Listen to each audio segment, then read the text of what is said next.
Hello my friends and welcome back. The spine of the week has been broken. You know what that means? It's Wednesday, my dudes. Happy Wednesday to you. You know who didn't have a happy Wednesday or a joyful Wednesday? The guys working in a Russian ammunition depot in the Tver region. Because there is where Ukrainian drones attacked yesterday, actually early morning today. And this explosion was the biggest single explosion in the duration of the full-scale invasion. Don't take my word for it, just look at the footage. We're gonna go through all of the footage because it's so epically apocalyptic and it looks so cinematic. I just have to share it. Look at this.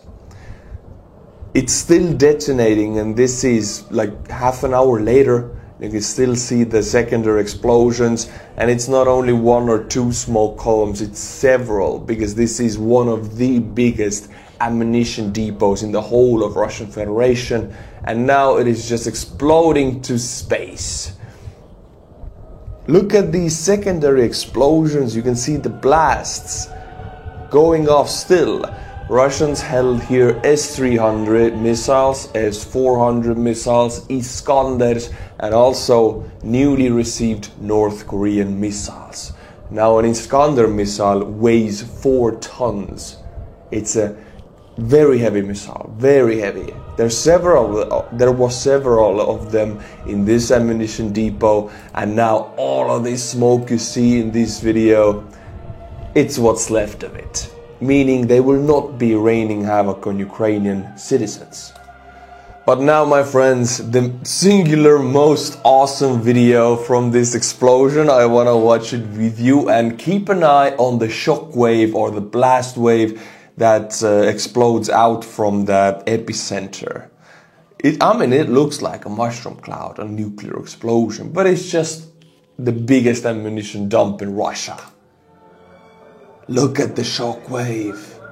Look at that. Wow, wow, wee, wow. And another one. That was another one. Oh, that's a beautiful blast. It's magnificent, gorgeous. And look, here's explosions to the right of it, to the left of it, behind it. This is not a single pile of ammunition. This was a field of warehouses filled to the brink with everything Russia has. Almost all of their major explosive ammunitions were stored in this Tver region warehouse. Look at these secondary ones. Damn!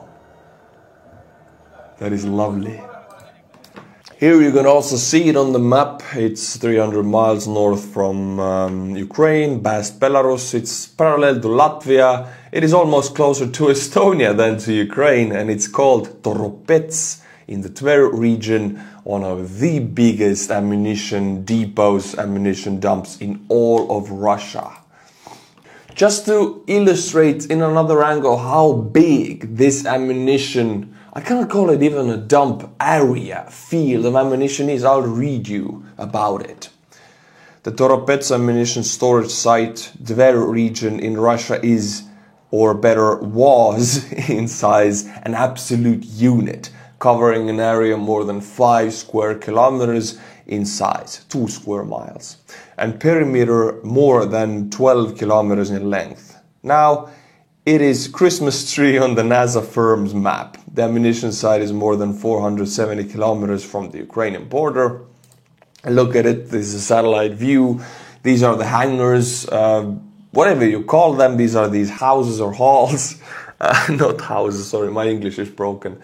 And we know that Russia use this as an ammunition logistical center, ammunition coming in from Moscow, from North Korea, from the Far East, everywhere was going through these buildings here, and they all explode now, right now, they're all exploding. This is not one single explosion, we could see like 7, 8 different epicenters going around this ammunition depot, so we can assume that there's no part of it that the fire didn't touch. In this video we can see a resident right next to the ammunition depot living in a village, and he says in Russian very angrily that the explosion hurt his ears so much that he noticed blood was coming out of the ears. That's how big it was, and I'm sure the shockwave broke the windows. Now my friends, just so you can get a giggle, oh my god, my voice, what the hell is going on? Oh okay. What the hell? Just so you can get a giggle out of today, it's hump day after all.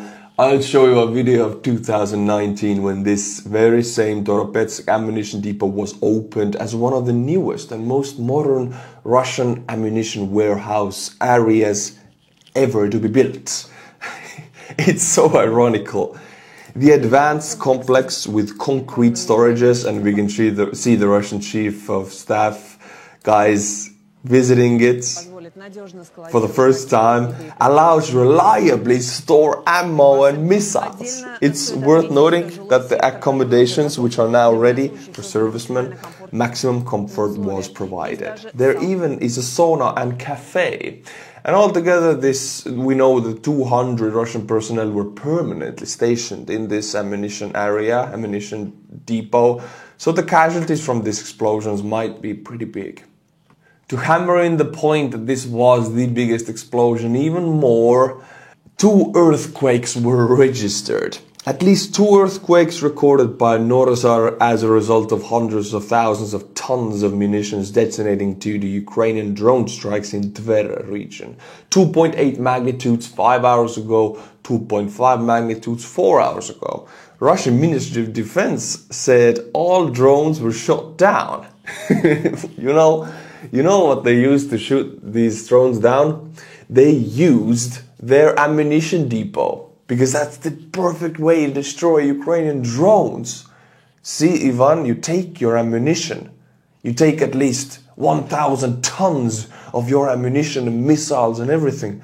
And you hit the Ukrainian drone that is approaching your way. You hit the drone with it. So you destroy the drone. Think, Ivan. It's genius. And here you can see the seismic graph, and the earthquake is real. I mean, so much ammunition exploded that earthquake was felt in Europe. Wow. Now my friends, I'll show you something you have seen before, but every time a new video comes out about it, I still look with amazement. This is the Ukrainian fire drone wreaking havoc on Russian positions. There is a lake here reflecting the thermite being dropped from the drone, looking all beautiful and cinematic. It has affected me so much that I have put it on a shirt and on a hoodie. I'm not kidding you. Rehistore.com, link is in the description below. If you want to show that you support Ukrainian innovation and Ukrainian victory and fight for independence, this is the shirt and designed for you. With fire from Ukraine written with Ukrainian flag colors. There's a drone dropping fire on a Russian tank. And you can check the size and just get it to you. Or your grandmother, by the way. It's a great gift for your grandmother. Price is really good, 25. I mean, I lowered it as much as possible. It's the lowest product in my store, period. And the hoodie also is the cheapest and the lowest price hoodie in my store, because I want as many people to get it as possible to show that we love these fire drones. My friends, I will be sending out 2 t-shirts for free actually. One to the newest Buy Me a Coffee member starting from today, and I will announce it in 2 days in Friday. One of the members and one to one of YouTube members, since YouTube members it's a lot cheaper. So if you don't want to sign up for Buy Me a Coffee monthly subscription, just become a YouTube member. It's like $1 or something like that. So it's almost nothing, but I will just announce it on Friday. And if you hear your name, please contact me so I can get your address and send you a t-shirt, this Ukrainian fire drone t-shirt for free. So you will find out on Friday.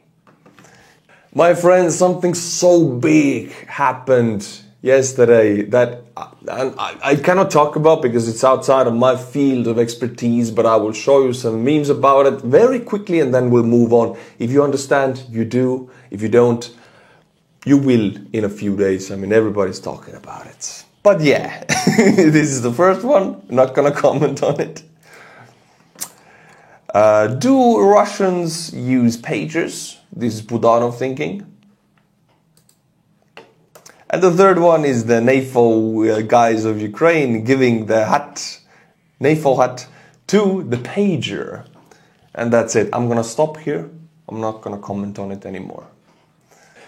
My friends, the Ukrainian boxer Alexander Usyk was detained at Krakow airport. He was declared a world champion earlier this year. Heavyweight boxing champion. I mean, that's a massive, massive deal. He was detained. We don't know why. Why I report on this, because, I mean, he is like a very big deal for the Ukrainians. Also, Klitschko brothers, the boxers. I mean, one of them is now a mayor of Kiev. Ukrainian boxers are on another level, and they're very directly connected to this war also. Talking about Usyk, I hope nothing bad happens to him, but every time I think about him, this is the moment he got to be the world champion of heavyweights, and I never forget it. It's priceless. Check this out. How do you feel, heavyweight champion of the world? I'm very feel. I am very feel. This is what you have to say after becoming, like, your face is beaten up and you're the world champion. I am very feel.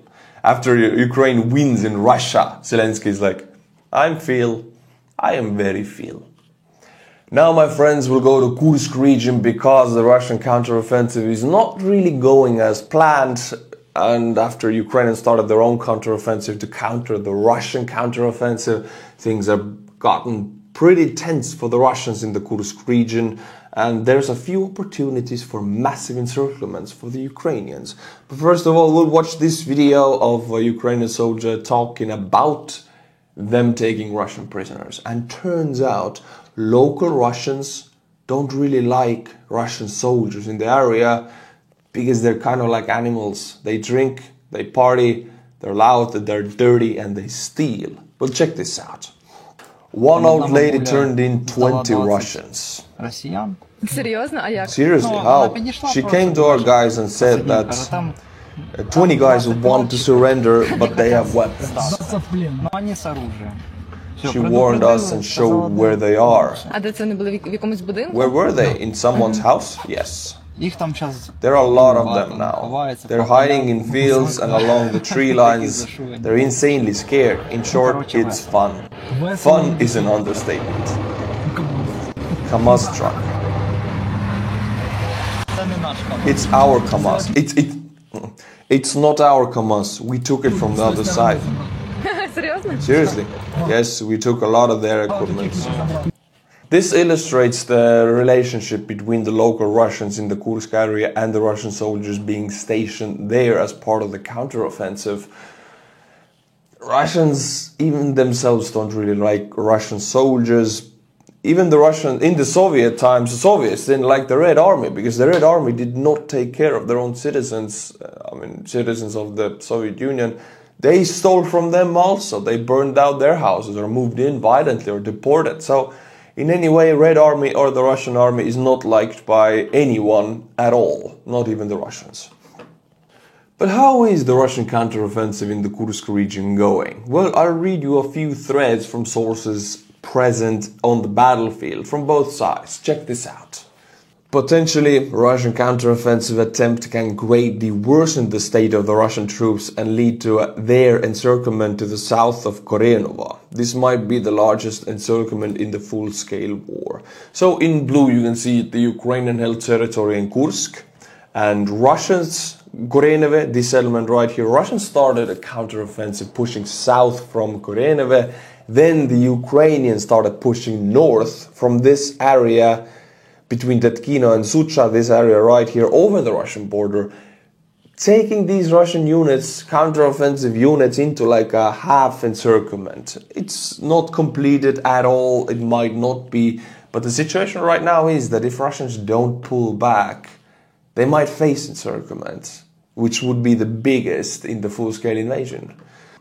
A Russian counterattack in Kursk that kicked off last week hasn't made much headway, but has worsened the Russian disposition. As the media notes, not only did it fail to produce the desired result, but it aggravated the Russians' position in a potential pocket south of Korenova. According to Forbes, Kiev has devoted about 10,000 soldiers in the Kursk region. Moscow, in turn, has sent 38,000 servicemen, but many of them are poorly trained young conscripts. Meanwhile, the armed forces of Ukraine has a new strategy in the Kursk region to move quickly and encircle Russian troops. Thus, last week, the armed forces of Ukraine broke through the Russian defenses on a new section of a Russian-Ukrainian border near the village of Novy Put. And if they can link up with the Russian troops on the main stretch of the Ukrainian offensive, they will cut off potentially thousands of Russians between themselves and the border. And you can see the battle. I mean, it's so stupid to draw arrows on a map. It's like one of the worst things that Ukrainian supporters do. They just throw arrows around everywhere. This is the plan. I don't draw arrows at all anymore. If somebody else does it, I just highlight this as one of the potential things that could happen, but it's not a certainty in any way. So the right side blue arrow here is the main Ukrainian thrust into Kursk. The left side blue arrow is the secondary Ukrainian troops crossing the Russian border and trying to take Russian counteroffensive forces into an encirclement. Here you can see from another type of map how the situation has evolved. Russian counterattack coming south from Korenova, and they have taken 3 villages under their control and pushed some other villages into the gray zone. So pushed Ukraine out of like 5 or 6 villages. But Ukrainians now cross the border, enlarging the controlled area by armed forces of Ukrainian troops. And I mean, looking at this map, honestly, this pocket and this pocket right here, yeah, I mean, looking at the map, you go, oh, 2 pockets. It's not that easy to take units into encirclements. Ukraine is definitely trying to do it, but I would think Russians pull out or are pushed out, and there will be no encirclement, perhaps. But if it will happen, then we're talking about a few thousand Russian troops, which would be massive.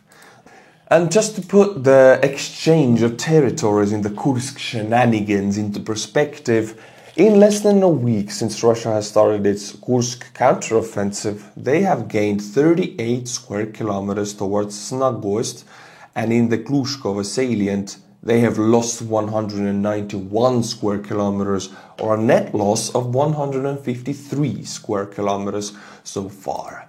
So yeah, the counteroffensive, almost 40 square kilometers were taken by the Russians. Then Ukrainians started a new front, crossing the border, taking 190 square kilometers. So, these square kilometers don't really matter. The area of war is so big that it's almost nothing.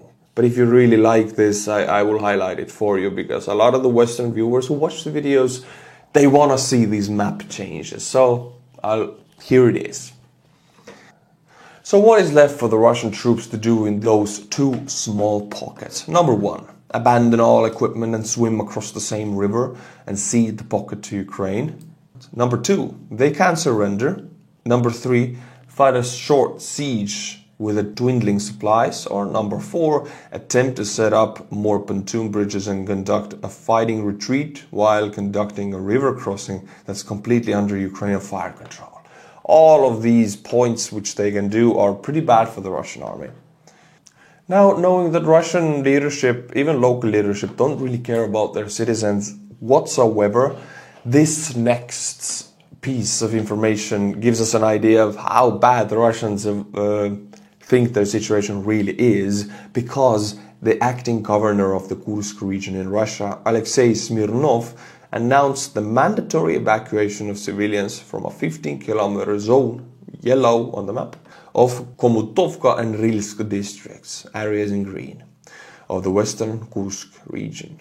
The newly created evacuation zone is 1,100 square kilometers, or 425 square miles.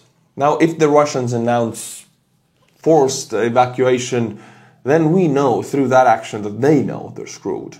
Because usually they don't evacuate, they just don't care, but if things are really bad, they do it.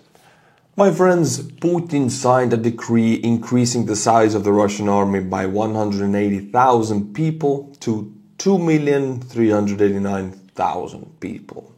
Of these, 1.5 million are servicemen, according to the Russian dictator's decree. Before the full-scale invasion of Ukraine began, the number of soldiers in the Russian army barely exceeded 1 million. Now, people look at this and think, oh wow, he gave a signature, he's ordering the enlargement of the army.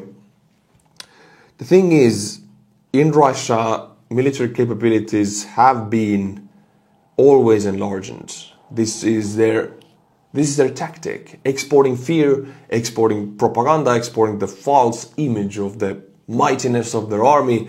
That's also what the Soviet Union did. And the West took the pill, they swallowed it. This is also part of it. You can sign a decree, but if you cannot recruit this kind of personnel, I mean, this decree doesn't mean that Russia has these servicemen right now in the army. It means that they aim to get there, but we know from Russian army sources that there is also a manpower shortage. Believe it or not, Ukraine has an acute manpower shortage, but now also Russia has a manpower shortage. I know it might be hard to believe, but Russia conducts offensive operations in a way that they lose about 25 to 30,000 troops each month, with KIAs and wounded also taken out of the battle. So they need 30,000 new recruits every month to continue offensive operations the way they have, and the way they have is the only way they know how to. So they cannot stop, otherwise Ukraine will just take territory back. So Putin needs to hire 30,000 new recruits in Russia every month.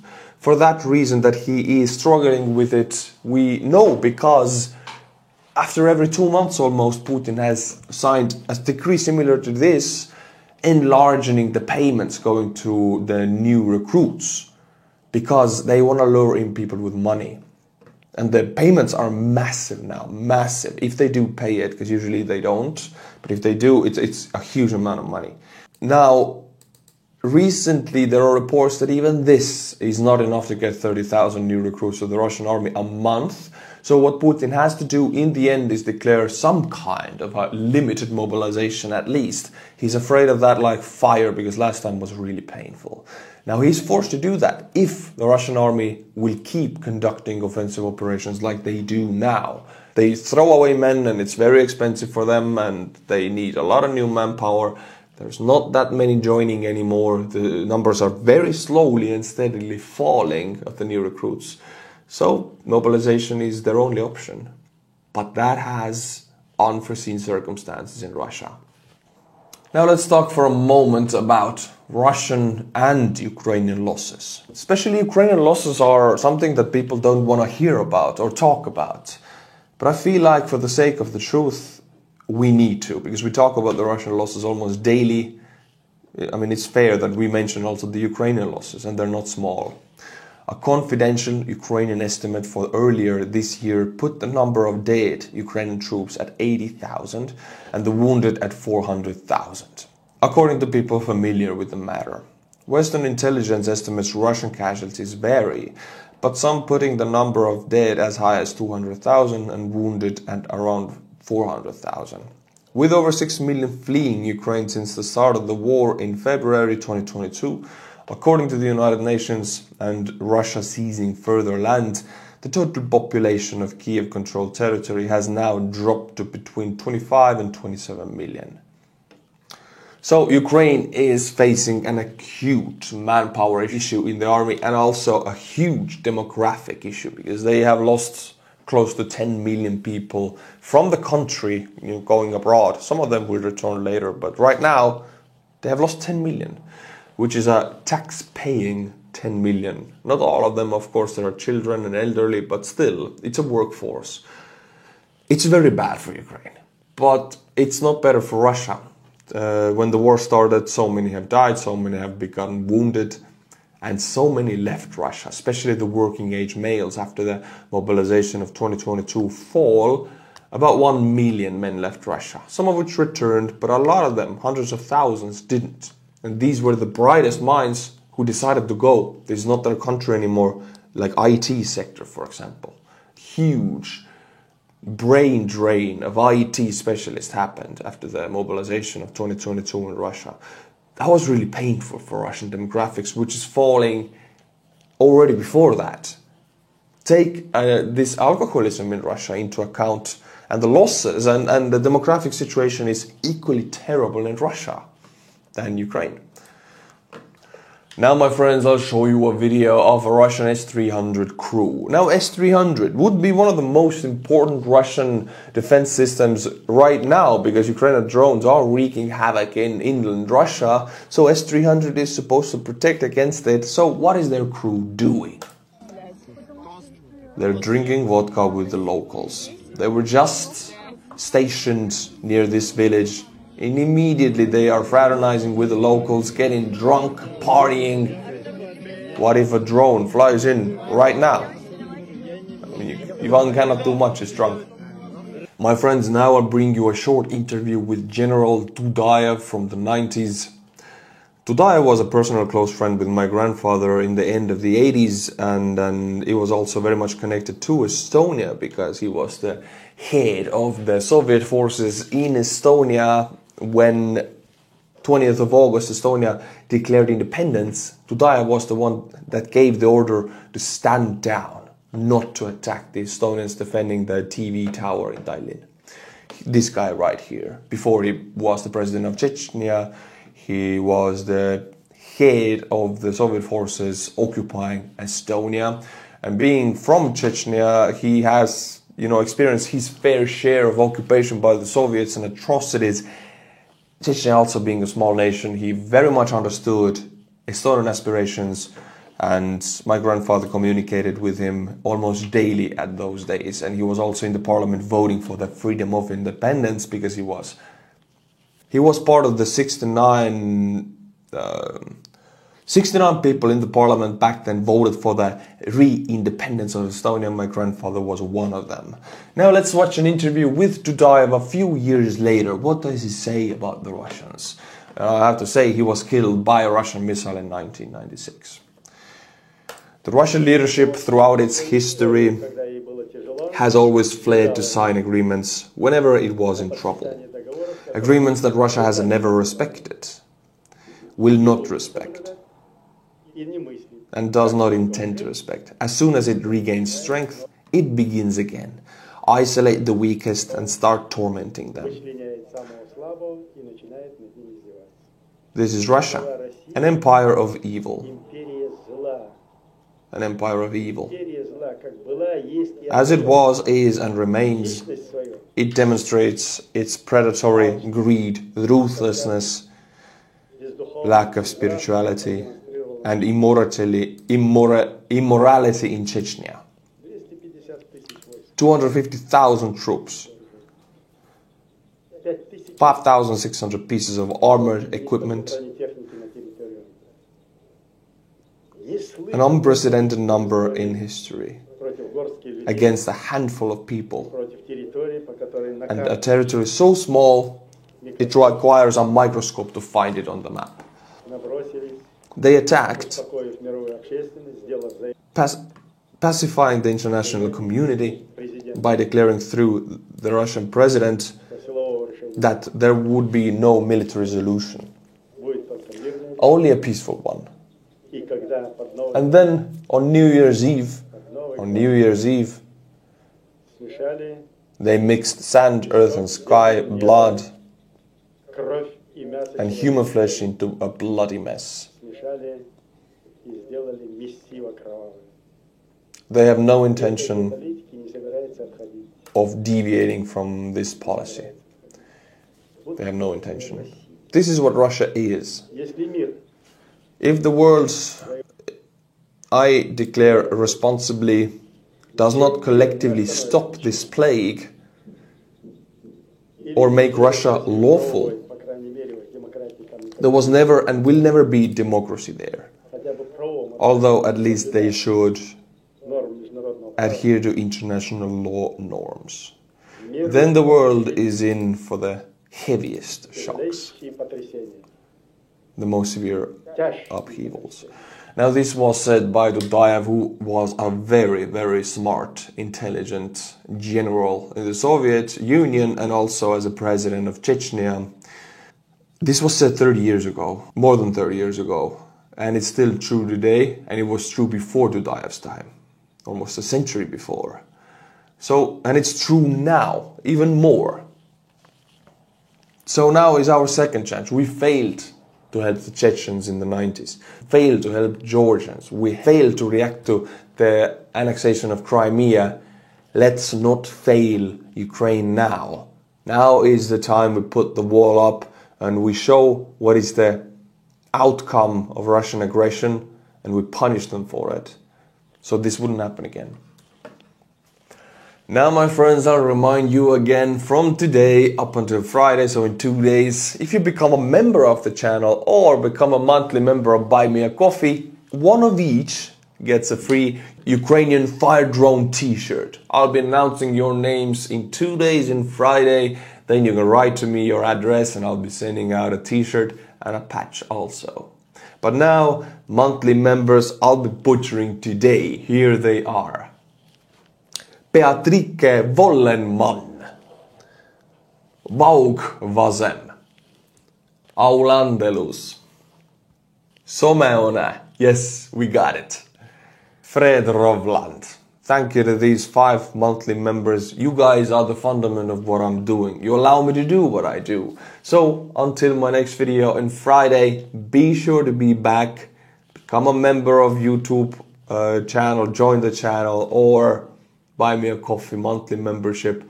And until my next video, Slava Ukraini and bye bye.